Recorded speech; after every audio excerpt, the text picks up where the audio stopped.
Welcome to the Full Moon Film Buff, episode 80. We are going to talk about Teen Wolf 2 from 1987. I watched this on Tubi. I had seen this before. As always, we begin with the prominent crew and cast. This film was directed by Christopher Lech, written by Tim Kring, billed as R. Timothy Kring, with effects designed by Thomas R. Berman. Tim Kring's first sold screenplay was for the television show Knight Rider. Teen Wolf 2 is one of the few movies he's written. He's done much more work in television. He's probably best known for Heroes. This is the fifth time that we've seen the work of Thomas Berman. The cast includes Jason Bateman as Todd Howard, Kim Darby as Professor Brooks, John Astin as Dean Dunn, Paul Sand as Coach Finstock, James Hampton as Uncle Harold, Mark Holton as Chubby, Estace Chandler as Nicky, Robert Neary as Gustavusson, and Stuart Fratkin as Styles. Jason Bateman's most famous role is Michael Bluth on the sitcom Arrested Development, which began in 2003. In 1981, at the age of 12, young Bateman made his television debut as James Cooper Ingalls in Little House on the Prairie. Jason also appeared in the original Knight Rider with David Hasselhoff. Teen Wolf 2 was his first film role. In an interview with Wired magazine, Bateman admitted he never received his high school diploma due to not completing finals while filming Teen Wolf 2. In the mid-1980s, he became the DGA's youngest ever director when he directed 3 episodes of Valerie at age 18. He's won multiple awards and gotten even more nominations. Kim Darby is the daughter of professional dancers and began acting as a teenager. 2 notable roles include True Grit in 1969 with John Wayne and Better Off Dead in 1985. John Astin achieved pop culture immortality through the portrayal of the kooky patriarch Gomez Addams in the hit TV series The Addams Family from 1964. John is also the stepfather and adopted father of actor Sean Astin. Paul Sand was trained as a mime by the legendary Marcel Marceau before becoming an actor. He was a founding member of the Second City Comedy Troupe in Chicago in 1959. We discussed James Hampton and Mark Holton when we discussed the original Teen Wolf. This was Robert Neary's first film role. He worked steadily since on film and TV, as has Stuart Fratkin. We'll see Stuart again when I cover the TV show Werewolf. This is the worst kind of film sequel, the lazy cash grab.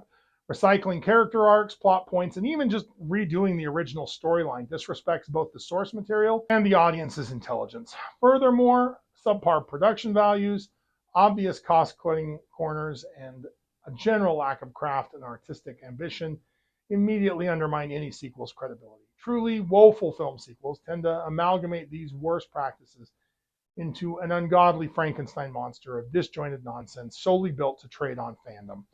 Rather than enriching the legacy of what came before, these cash grabs cheapen and tarnish the original work through laziness, greed, and creative ineptitude. So, no, I don't recommend this film. I'm less excited to watch the cartoon now and nervous about the 21st century reboot, though at least that promises something new and original. A couple of familial tidbits. During the filming of both this movie and Teen Wolf, Michael J. Fox was also filming Family Ties, which stars Justine Bateman, Jason Bateman's older sister. Jason's father, Kent Bateman, produced Teen Wolf 2 as well. As far as the synopsis goes, I was tempted to simply refer you to the synopsis of the first Teen Wolf, since this film is not much more than a beat-for-beat inferior remake of the original. Coach Bobby Finstock, a different actor, recommends Todd Howard, the cousin of Scott Howard, for an athletic scholarship to Hamilton University. Finstock hopes Todd has the werewolf gene and that he'll save the struggling boxing team. Having never been the athletic type and intending on becoming a veterinarian, Finstock has the wrong guy. Todd is horrified by his family problem and his fellow student body bullies him. Todd's roommate is Scott's best friend, Styles, also played by a different actor. Styles plans on marketing Todd once he wolfs out. Oh, Chubby, played by the same actor, also attends Hamilton, and he boxes now. Todd's first minor wolf out occurs in the administration office while dealing with an obstinate bureaucrat. He meets a cute science nerdette named Nicky while transferring into a science class taught by his academic advisor, Professor Tanya Brooks. Dean Dunn is not impressed with Todd's boxing skills. Todd uses the wolf voice again. He and Nicky start dating. During a reception for alumni, he fully transforms while dancing with a hostess. Dean Dunn does not take it well. Professor Brooks supports Todd. Students prank him all over campus. During the first boxing match, Hamilton is getting clobbered, literally and metaphorically. Todd has his second full wolf out after nearly getting knocked out. His supernatural agility and strength lead to a dramatic come-from-behind victory, thus earning the admiration of his students and the approval of Dean Dunn. Todd lip-syncs a musical number at a party. Styles sells Teen Wolf merch with gusto. With his newfound fame comes girls, unearned grades, and a red sports car from the Dean. Nikki is unimpressed. She slaps him with a dead frog. Todd magnifies all of Scott's errors, losing friends and becoming an asshole. He even offends Styles, which Scott failed to accomplish. Professor Brooks and Nikki try to talk sense into Todd. When Chubby and Styles finally express their dislike, he finally takes notice. Todd seeks advice from Uncle Harold, played by the same actor, who helps him come to terms with his condition and prepares him for the championship.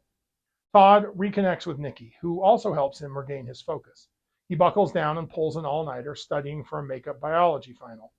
Todd decides to fight his championship match against Steve Gus Gustavson as himself rather than the Wolf, much to the dismay of Coach Finstock and Dean Dunn. The Dean threatens Todd's scholarship. Professor Brooks, who unbeknownst to anyone is also a werewolf, intimidates Dean Dunn with glowing red eyes, growling, and swaying her tail. Everyone wants the Wolf but Nikki, Harold, and Professor Brooks. After getting pummeled for 2 rounds and nearly getting knocked out, Todd is tempted to become the Wolf. Even Chubby and Styles encourage him to wolf out. He sees Nikki mouth, "I love you." This gives him the strength to knock out Gus to the roar of the crowd. In every way, this movie is not as good as the original. We only get one transformation scene on camera, and it looks silly. A couple of bladders on the forehead. The makeup job is a step backwards on 2 fronts. First, the fur on Todd looks stiffer than the gloriously flowing locks on Scott. Second, the mouth and nose area are different. You can see the line between the makeup job on Jason Bateman, and it just does not look good.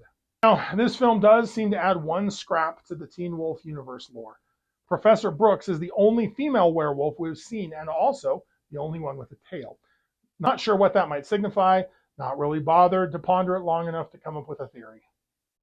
Maybe one of you has one. The one area that this film does add something new is a commentary on the issues surrounding athletic culture and the prioritization of sports at American colleges and universities.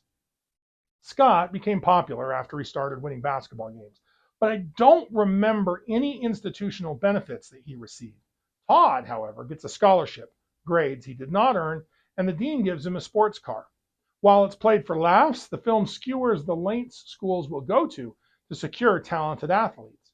Now, Todd is a bright and motivated student who exhibits werewolf traits, granting him incredible physical abilities.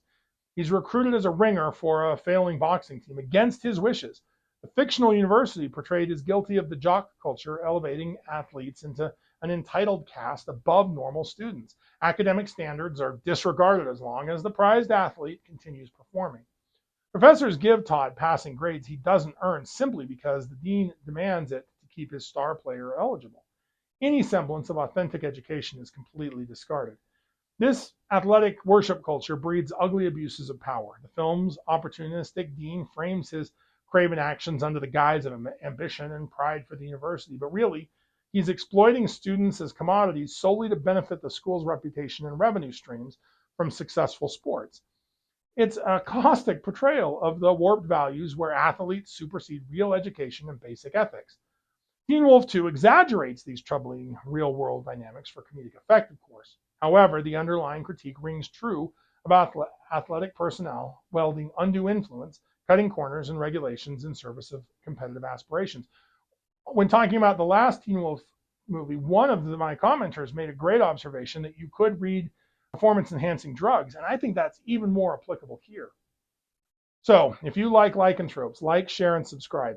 Contribute your thoughts and additional observations in the comments below. Let me know what I missed or what you noticed. Next, I plan on catching up and discussing The Castle of the Monsters from 1958. Keep an eye on the moon, the silver bullet in the chamber, and we'll see you back next episode.